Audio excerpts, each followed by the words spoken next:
Hi అండి, అందరూ ఎలా ఉన్నారు? ఈ వీడియోలో అయితే మిక్స్డ్ వెజిటబుల్ పులుసు డీటెయిల్గా ఎలా చేసుకోవాలో ఈ వీడియోలో చూపిస్తాను. మన ఛానల్లో ఆల్రెడీ షార్ట్ వీడియో ఉంది, కాకపోతే ఇంకొంచెం డీటెయిల్గా అయితే లాంగ్ వీడియో తీసానమాట.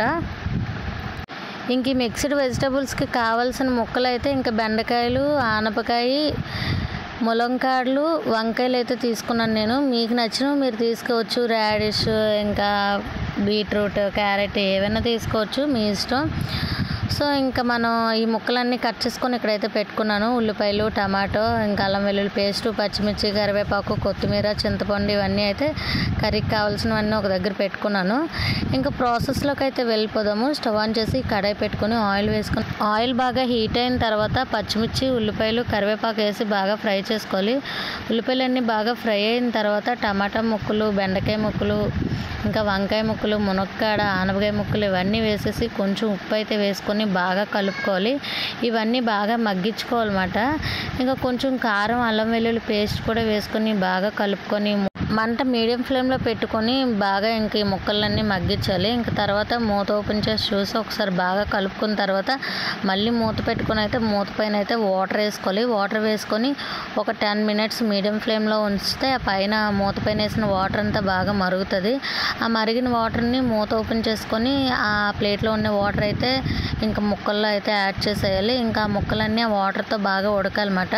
వెంటనే పులుపు వేసేస్తే ముక్కలన్నీ గట్టిగా అయిపోయి పుల్లగా అయిపోతాయి అన్నమాట. ఫస్ట్ కొంచెం వాటర్తో ఉడికిన తర్వాత అప్పుడు మనం పులుపు అయితే వేసుకోవాలి.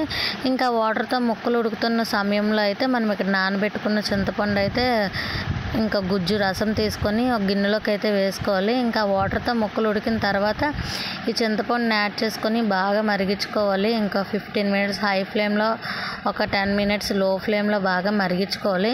ఇంకా మరుగుతున్న సమయంలో కొంచెం మెంతి పొడి, కొంచెం జీలకర్ర పొడి, కొంచెం ధనియాల పొడి వేసుకొని బాగా ఈ పులుసుని అయితే మరగనివ్వాలి.